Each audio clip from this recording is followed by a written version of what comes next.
Hey guys, UFC Fight Night, Tom Aspinall versus Marcin Tybura just took place in London. Just wanted to, go over the fights, what we thought of them. It's not going to be, a big in-depth breakdown, but just a quick thoughts on the fights. There were 15 of them. Um, some of them were okay, some of them were good. What did you think of the overall fight night? Overall, I wasn't really impressed. I think only four ranked fighters on the card. Something like that. Nothing really spectacular except for the main event. Nothing really impressed me. Yeah, I agree. I guess we could just jump right into the first fight that took place. The first one was the flyweight bout between Jafel Fialho versus Daniel Barez. I believe we picked Jafel Fialho. It is. He got it done in round one by submission. Yeah, it was. Both of them were evenly matched. I felt both of them had kind of the same type of skill set. Barez actually had him hurt in the first round um, and made him kind of get up, made the Filho get up, and you could see he didn't want. It's like he didn't really want to fight anymore. He was really this close to giving up, and then just he had this takedown and took Barez down and finished him. Yeah. Overall, again, we'll see what type of opposition Jafel will face next time, but I can't give him really I can't be impressed with his performance. Yes, he did overcome the situation where he was hurt, but overall, not so impressed. Yeah, I believe Daniel Barez should have capitalized and should have followed him down to the guard. I don't think he should, he should have let him up, but it is what it is. He let him up, he paid for it, and he got submitted, and that's that.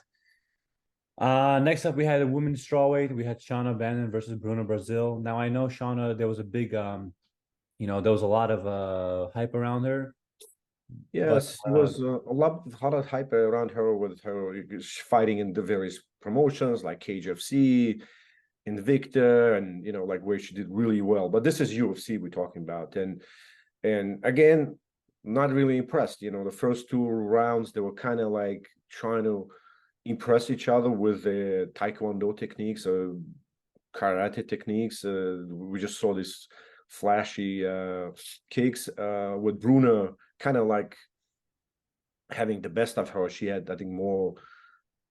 She was hitting harder and had more frequent strikes. So she won two rounds clearly.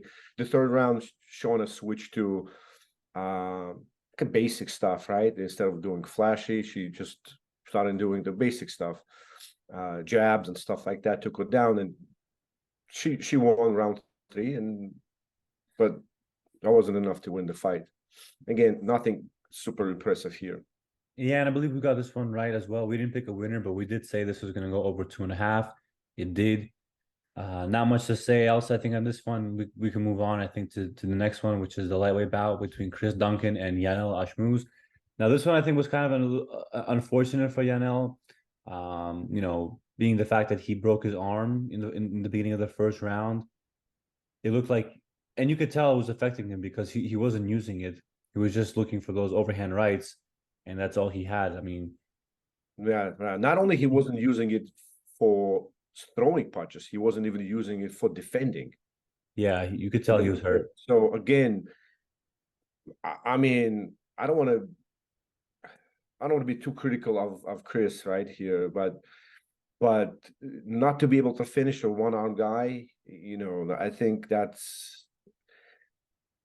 I shouldn't say this an embarrassment, but I'm not sure if somebody like him belongs in UFC. And this, maybe I'm too critical about every single fighter on this card, but to me, watching these events, you probably want to see somebody who maybe not necessarily the top 10, top 15, but who is capable of being a top 10 and 15. And I don't think Chris Duncan ever will be. I could be wrong, prove me wrong. I hope I'm wrong, but I again, personally don't think he'll be top 15 either. Yeah, and I don't blame you for thinking like this. I think I saw the same sentiment from many other people watching this card. They were thinking the exact same thing. So you're in the majority. Um, but again, nothing much else to say. I believe we did pick Yanal for this fight, but he broke his arm, and that was that. Next up, we had a women's bantamweight fight. We had Ketlen Vieira versus Pannie Kianzad. Now, I don't think there was much to say about this fight. Pannie had horrible takedown defense. It looked like Ketlen Vieira was just taking her down at will Yeah, and just holding her but she there. just And lay on her for like 2.5 rounds yeah, she as soon as without doing anything. as soon That's as the round would start, she would just take her down and lay on her. There was no damage. There was no elbows. There was no passing. There was no submission attempts. I believe maybe there was one like arm triangle submission attempt. I'm trying to remember, but that was it. That was all. yeah. And Nothing. given her past performances against like Misha Tate, Kat Zingano, I would have expected like a more flashy fight this time. I would expect something, but this was flat. Again, nothing impressive here. Let's move on. Yeah, let's move on. I agree. Next up, we had a fight that the first fight I was looking forward to was Makhmud Muradov versus Bryan Barberena at middleweight, and I think we predicted this perfectly. We picked Makhmud Muradov. I think we said that Bryan Barberena would just have nothing for him, and that's what it was. There was a moment where maybe Mahmoud was a bit tired in the third round. You could tell he was kind of backing up, and Bryan Barberena was pushing the action, but Bryan Barberena just was much slower. His punches just weren't reaching Mahmoud at all.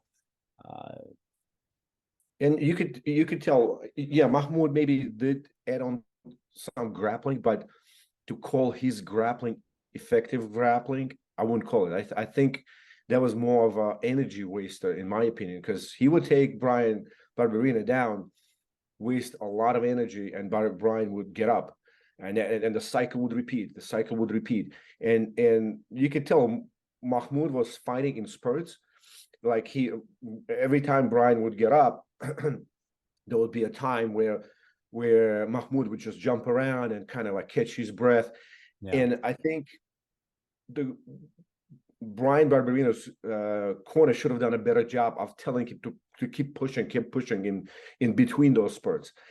They haven't done it. I don't understand why Barberena didn't seem like he belonged in 170. I mean, for sure doesn't belong in 185.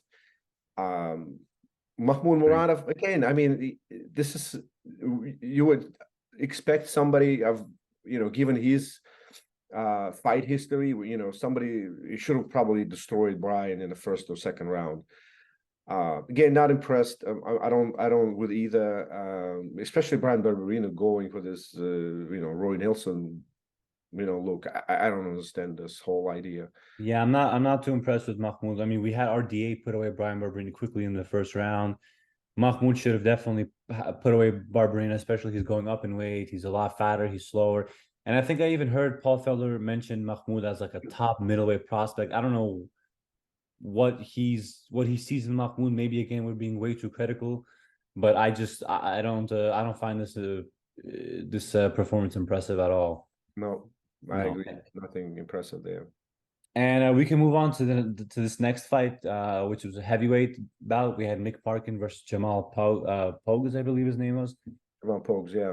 And to me, this was a clear decision win for Mick Parkin. It looked like it was just, but it almost felt like they were in a sparring match. It didn't look like they wanted to hurt each other. They were just kind of jabbing and throwing maybe a couple hooks here and there. That was all. It didn't look like they were really there to fight, to me. Yeah, it seemed like there were two friends came to do like an exhibition match or something. Yeah, and I don't understand if both of them. I believe it was a UFC debut for both of them, right? If I'm not mistaken, because I mean, Jamal might have. Well, Mick, I think, came from the Dana White Contender Series, right? I think that might have been Jamal there. from the Dana White Contender Series. But I know Mick also competed in other promotions, right? Yeah, he definitely. And I think he's undefeated there. If I'm not mistaken. He is undefeated. Right. But again, it's like, I mean, guys, are you gonna do you come to fight, or what was this about? I have no idea. And again, just to kind of call out, I like the commentators, but Michael Bisping was really like he was talking about Mick Parkin like he's the next, I don't know, like Stipe Miocic or like the next heavyweight champion or something. It's just really I didn't see what all the praise was about. Not impressed at all. Yeah, but he wins by decision. There's no controversy there. We can move on to a fight that perhaps did have a little bit of controversy, which was the lightweight bout between Marc Diakiese versus Joel Alvarez. We did pick Joel Alvarez to win. He won by a Darce choke in the second round. And it was funny because I actually didn't know this was his 17th submission. And it's funny because this is coming from a guy who has 100%. He's given up 100% takedowns. He's never 0% a single defense. takedown. 0% takedown defense. He has 0% takedown defense, and somehow he has 17 submissions. It was just funny to me. But in any case, good fight. It was a good fight, a good striking battle until there was kind of it was a weird situation because Joel Alvarez, you could see he was about to put him away, but then Marc Diakiese eats a head clash and unintentional, nothing malicious from Joel Alvarez. It was just completely unintentional happened. But Marc Diakiese, you could tell he was hurt by it. Joel Alvarez went in for the finish and got the Darce. Yeah, I don't know if it's the London rules or the country rule. Commission. But remember, like we had a similar situation with Holland and Dawkins, right, where there was a head strike, right? There was a head, collision of heads, and they had to go back to the tape where they had to annul the decision, right? It was ruled as a no contest. I don't understand why they didn't do it in this case. It was. I think maybe I kind of have a theory, and I think maybe it was because, well, first of all, Kevin Holland, you could tell, was like rocked from it. Like he was on wobbly legs and he was dropped. I think this was more of like a pain thing for Marc Diakiese. Like I don't think he was rocked per se. I think he just kind of felt like some sort of sting or whatever. And I think he wanted to maybe use that as a bit of a break. Yeah, he continued fighting, right? He continued I think to he could have after the collision. He continued resisting. True. I think he kind of screwed himself because you could tell when it happened, he wasn't rocked, but he kind of like started to pull away, like, "Hey, referee, hey, I got headbutted." But he kind of took his attention away from the fight, which cost him the fight. I think he should have kept going. Easy to say, I'm not the one fighting, but I don't think it's a good idea to just take away attention from when there's a guy right there in front of you fighting. I think he should not have done that. But I'm not impressed with Joe Alvarez, despite the win. Again, I don't want to be too critical. Maybe I sound, too pessimistic here, but on his back, he's completely different than when he's on top. Like on his back, we saw when Marc Diakiese, when he took him down, Joel had his feet on his hips, but he wasn't pushing off. Like we saw zero hip escaping, right? We were like, how's this guy has so many submissions? The guy doesn't know how to hip escape. Yeah, and I think Marc Diakiese noticed that he has that kind of because in the first round they kind of had that little exchange at the end of the round, the grappling exchange, and Marc Diakiese is like, "Oh, hold on a second, this guy can't grapple," and he instantly went out in the second round and took him down and out grappled him. So yeah, but once he's on top, he does have an advantage. So when he's on top, I mean, you know it, right? If somebody is on top with long limbs, they can cinch the Darce, they can do anaconda. It's just easier, given their anthropometric measurements. They just have longer lips. It's just once you put them, they can't do anything else. Once they're on top, they can cinch in a choke. So that happens. Yeah, but that being said, nothing impressive here. But that being said, he is considered a prospect. He's 20-3 now, or 21-3. Almost all of his wins are by finish. I think they're going to give him another top 15 opportunity. Yeah, I guess they have to. There has to be somebody there. Not sure who, but yeah, but he definitely has to work on the grappling. That's 100%.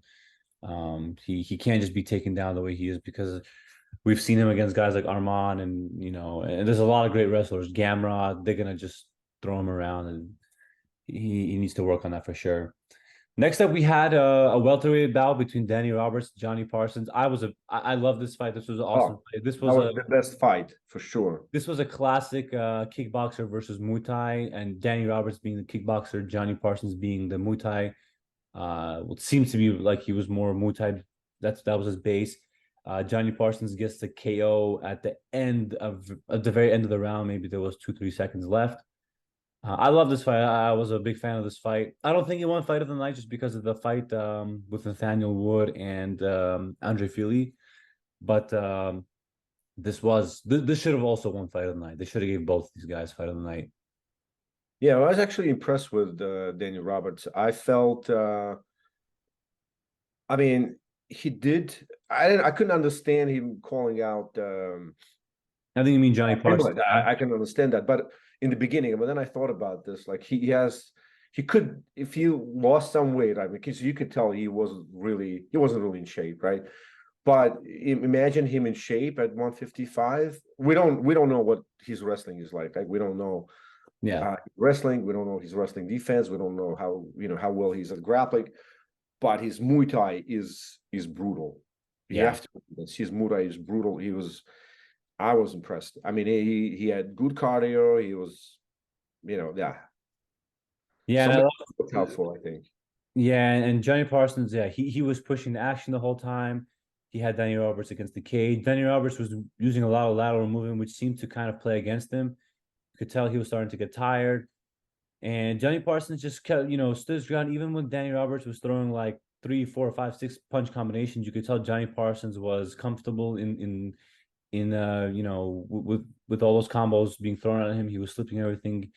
His guard was up. It looked like he was being hit, but he really wasn't being hit. He was just standing his ground, like a Muay Thai fighter does. And there was some controversy with the stoppage, but I was totally fine with the stoppage. I mean, Danny Roberts was on wobbly legs for like the last 2 minutes, and I think it would have only been worse in the third round. I think the referee saved him. I don't know who it was. Maybe it was it Jason Herzog? I'm not sure, but I think whoever was did a good job. I think it was a perfect stoppage. But again, a great fight. And next up, we had the first fight of the main card. It was Davey Grant versus Daniel Marcos. This was a bantamweight fight. Daniel Marcos beats Davey Grant by split decision. Now, I was very shocked at this. I actually, if anything, I could even see a 30-27 for Davey Grant. I wasn't sure how Daniel Marcos won this at all. You could look at the stats. I think Davey Grant outlanded Daniel Marcos 3-1. I could be wrong. I have to recheck the stats. Yeah, I don't get it. I think it was a split decision if I'm mistaken. But perhaps the damage maybe because Davey Grant he looked bloody but he was the aggressor. He was and Daniel Marcos was running away from him all 3 rounds. So I don't understand how this is a split decision for him. But Davey Grant kind of looked awkward, chasing him and with his nose bleeding. I don't think that played well with the referees or with the judges. Probably, I'm guessing. I don't know. Yeah, it was a little strange because that happened in the third round, and that was only from like one punch or a couple of punches that bloodied the nose. So if you wanna say that one punch, but you bloodied his nose or whatever, you cut him equals 20 punches that don't cut the nose or don't cause damage. I don't know. That doesn't make sense to me personally. Daniel Marcos stays undefeated. Good for him. He's 15-0. I don't think he's getting anywhere near the top 15, in my opinion.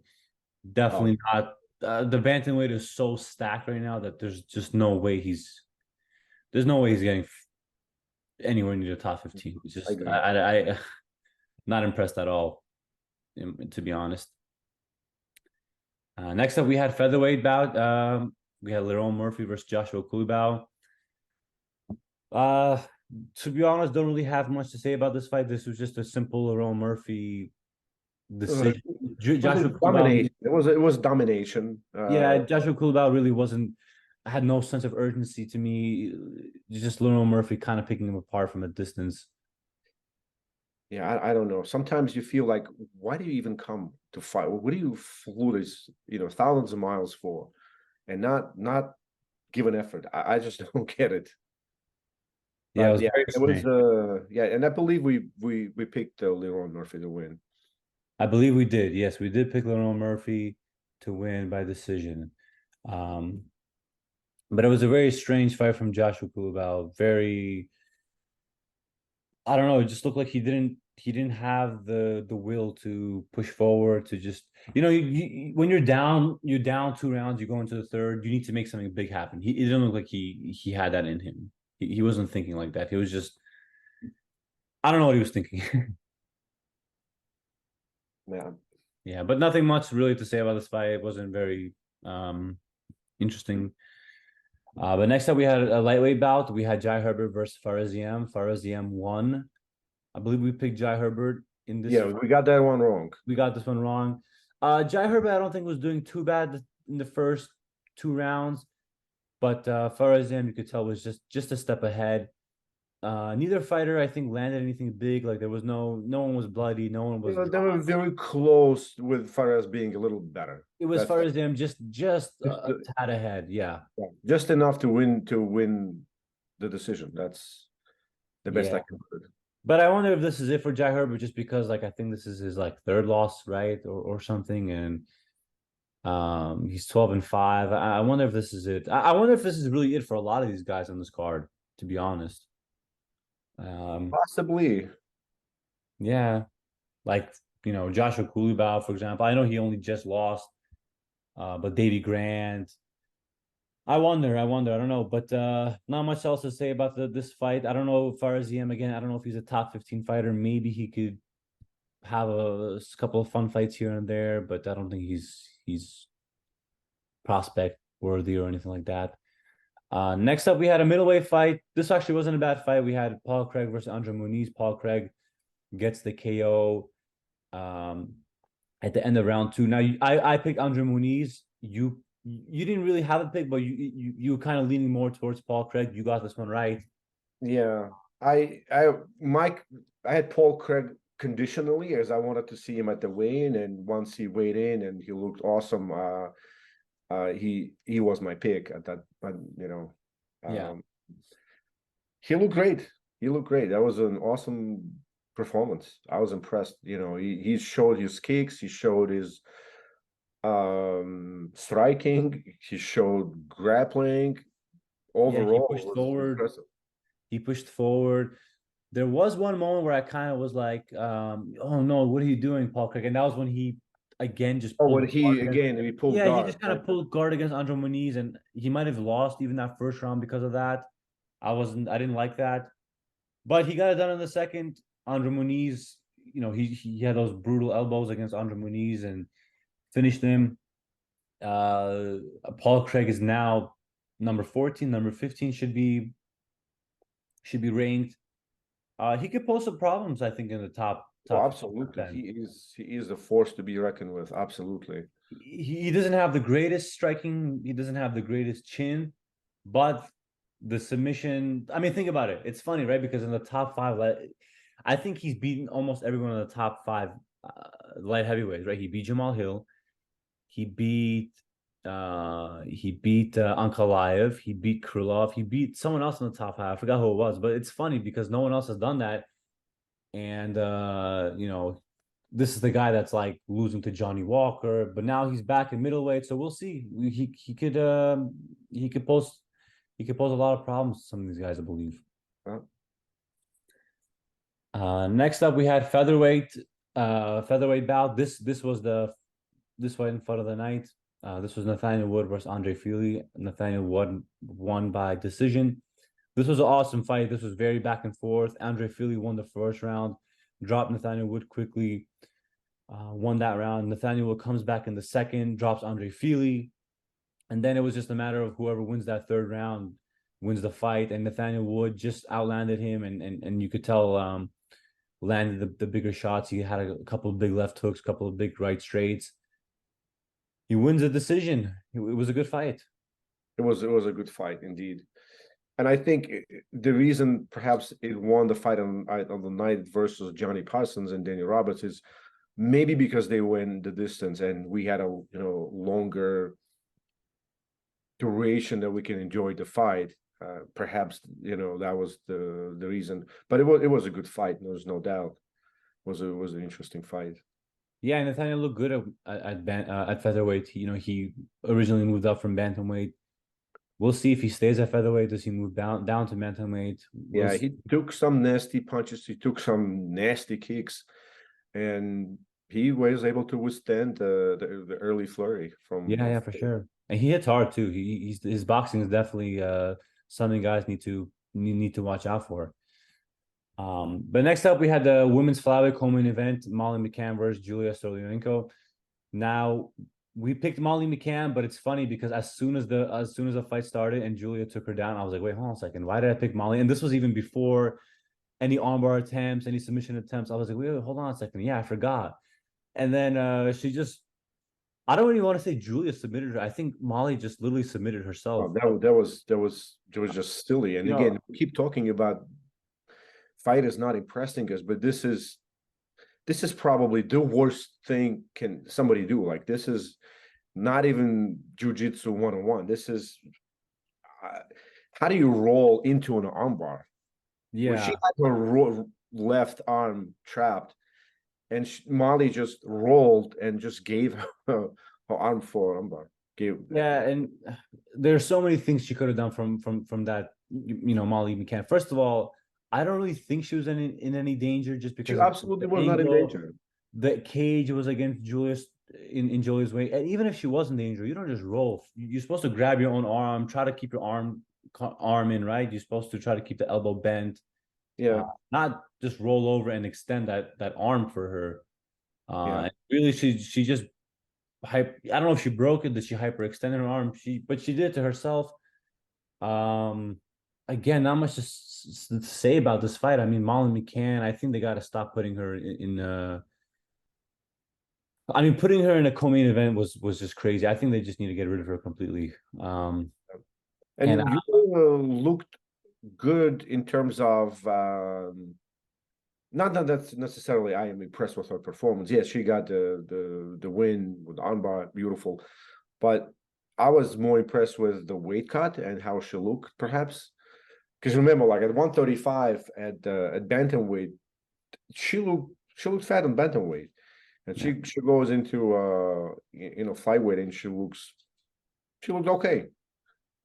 Is she going to be able to compete with the likes of Alessa Grasso? And it's hard to tell at this point. Maybe hard to tell, but I believe with women's flyweight, anything is possible. I wouldn't be surprised if she's in the top 5 by the next, in the beginning of next year.